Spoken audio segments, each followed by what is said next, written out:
Hey, welcome back, guys. It's Trey with Sly Squad. And today's episode, we're going to go to the track. We're going to go do the thing that we said we're going to do, which is RC drifting. So, yeah, I'm going to have you guys tag along and see how I kind of set up my cars and how I prepare and get ready for everything.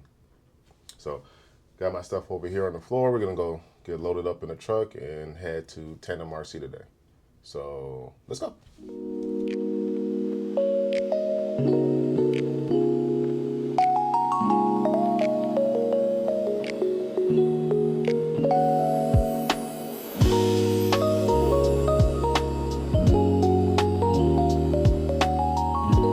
So we're making our way outside. Excuse my messy garage. I have a whole entire car project going on here. I'm rebuilding my IS300, which I converted to an Ateza, and currently my 1J is being rebuilt. So please excuse the mess.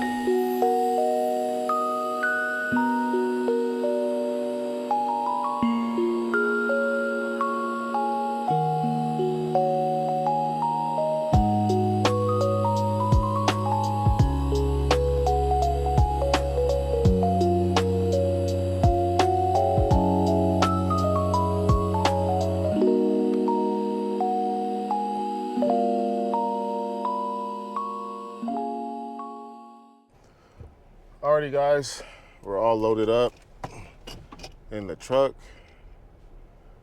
Gotta go get gas real quick, and then we should be on our way to Tandem Rc.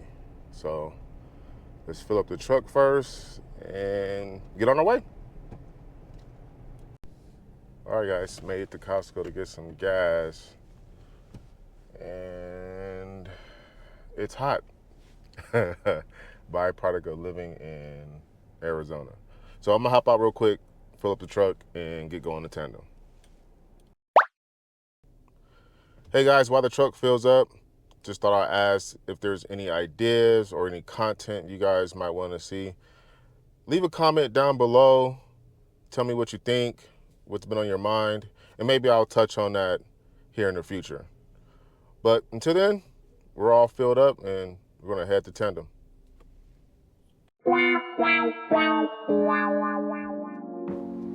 Alrighty, guys, made the Tandem. Just gotta get inside and set up. Grabbing my tools right now. It looks pretty open today. There's some new guys in there. It's not super packed, but I want to say there's about 8 drivers inside. So, gonna head in. I'm just gonna set up real quick, show you what I got going on, and then hit the track. Hopefully, I won't promise anything. Hopefully we can get some video of me driving, and I can show you guys how the nobe's doing, okay? But first, let's head in and set up. All right, let's see if I can get to my table without distracting anybody. You can see the track in the background. I usually set up in the corner so I don't disturb anybody. And then I have this cool little fan over here. So I have all my stuff, got my tools. I'm gonna set up and then hit the track. Okay, so we're all set up. I got myself situated. I'm gonna show you my pit area. We're gonna go up front, pay for our track times. That's what you're supposed to do before you even hit the track. And then I'm gonna set my car up and do a couple laps. But first, let me show you what I got going on. So, got my tools, gotta stay hydrated. If anyone knows me, I love this Gatorade. What is this? Lime cucumber. Some people think it's nasty, but I love it. That's a big component in my travels. And plus, it's very hot out here in Arizona, so you have to stay hydrated. So again, this is my toolbox. My Shibata bag, I put both of my cars in. GS2, actually no, sorry. GRK5R, GRK Note, have my charger. I love this high-tech Nano. It's great for traveling. It does wonders for space. You know, if you don't need a big charger, but you want something that has a little bit of punch, that guy. With my anchor setup, and of course a good LiPo bag, my phone, and the track. So let's make my way over here. So like I said, we have a couple guys in today. It's pretty early, it's about noon. This is the new layout. Tandem is the biggest track here in the Phoenix, Arizona area. Probably one of the biggest tracks here on the West Coast. Ron did a phenomenal job of the new layout. You actually have a great staging area as well. But yeah, this is where we're gonna be getting down today. Ron's doing his stuff as an owner. We're just gonna wait over here until he's ready to take our payment. Oh, he's ready now. So again, this is one thing you wanna do at the beginning, before you even start driving, is pay your track fee. Ron's pretty chill. Me and him have a pretty good relationship. Again, you gotta do what the shop owner wants you to do. So if that's paying when you come in, whether it's prepaid or you have some type of monthly deal, that needs to be discussed with you and the owner. I strongly suggest do not just showing up at a track, putting your stuff down, and then putting your car down and driving. That's not cool at all. So we're gonna pay. Ron's happy I'm paying. That's what I'm supposed to do. And then we'll hit the track. So appreciate it, Ron. Thank you. Alrighty guys, I think that's gonna probably be the best camera angle to see what I have going on. So hopefully it works. Right now I'm just grabbing my transmitter out of my bag. I messed up though. I didn't charge my transmitter. So the reason why I say I messed up, because I normally charge my batteries at home before I get to the track, so I don't have to worry about managing those, especially with the high-tech Nano. It only gives you one port to charge out of, and I usually make sure that my battery is fresh and my transmitter. I'm pretty good on the transmitters, which is great. So I'm gonna grab a battery and load it up in the node.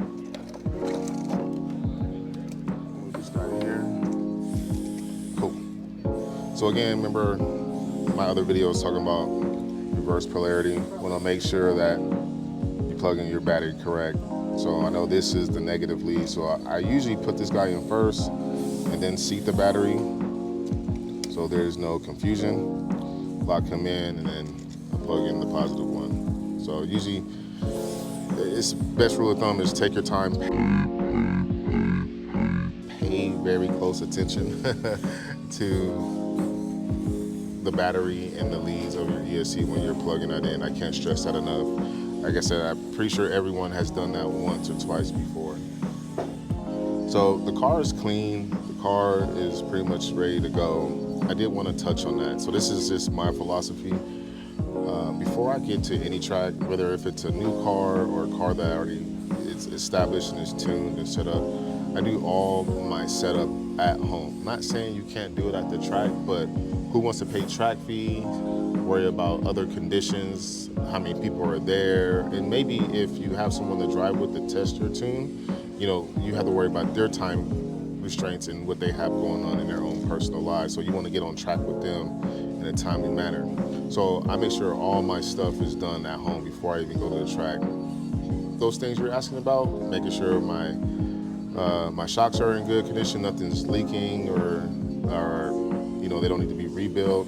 Make sure my wires aren't frayed, or maybe there was a last session that something got cut that needs to be taken care of. I usually do that at home, not trackside. Making sure all your screws are tightened. I periodically go over my screws. This is kind of like an OCD thing for me to make sure that I don't have any loose screws. And that's pretty much it. It's just kind of like a little checklist before you get to the track, because I'd rather not do that at the track. Now, if something happens, you need to do some maintenance, or if something that happens catastrophically to your car, say you blow a diff or you mess up a pinion, or of course you want to address it there at the track. That's not what I'm talking about. Those things happen. But the things you can take at home, I suggest you do it at home so you don't waste any time while you're at the track. So that's my little spiel, and I'm ready for the track, so I'm gonna turn on my transmitter in my car.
Alrighty guys, it looks like we're done here. So I was able to confirm the changes I made, which is basically switching from an Addiction GR Corolla back to an Addiction GR86. This GR86 was never on the Node. When I built it up, I put on the Corolla. That body's a little bit heavier, it's a little bit taller. It just has a little bit of a different driving characteristics than the GR86. So GR86 on my 5R, GR86 on my Node. Trying to just keep both of the cars similar in that sense, especially with driving into zones and certain clipping points. These cars are similar in a sense as far as the bodies. So that worked out really good. Special shout out and thanks to Ron, the shop owner here at Tandem, for always providing an awesome place for us to drive. My buddy Adam I have to tell you guys, Adam recorded some footage for me while I was driving the Node. So hopefully you guys enjoy that. I have fun doing that. So thank you, Adam. And then my buddy Ty for giving me quality laps to see kind of like where my tune was at. He's a very consistent driver, so it worked out really, really good today. But that's pretty much it, guys. So I'm gonna pack up, jump back in the truck, and make my trek back home. Alrighty. Adam. Trey, Boom. Ty. Hey, Rondro. Stay weird, bro. Stay weird. He's just like that. He's just like that. I'm sorry. And that's the community, and this type of shenanigans we get into.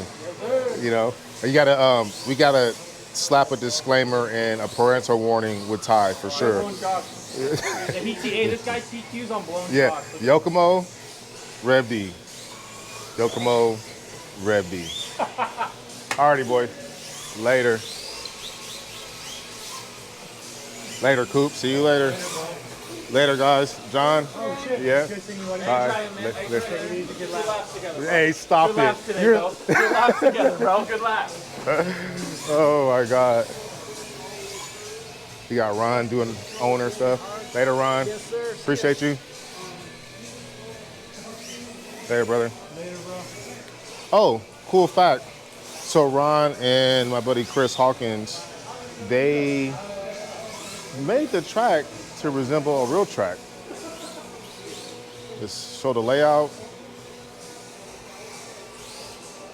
If you guys know Grange or Apple Valley Speedway, this entire layout was inspired, and basically it's been made to scale for our drift cars. So anyone that's ever been ABS or driven it, hopefully this does it justice. They worked really hard putting this together. We have our local Circle K there. All the scale stuff to try to make it look as close to ABS as possible. So again, the pit area, they did a phenomenal job. So that wraps it up, guys. I'm gonna get out of here. I'm done talking. It's time to drive back home in this Arizona heat.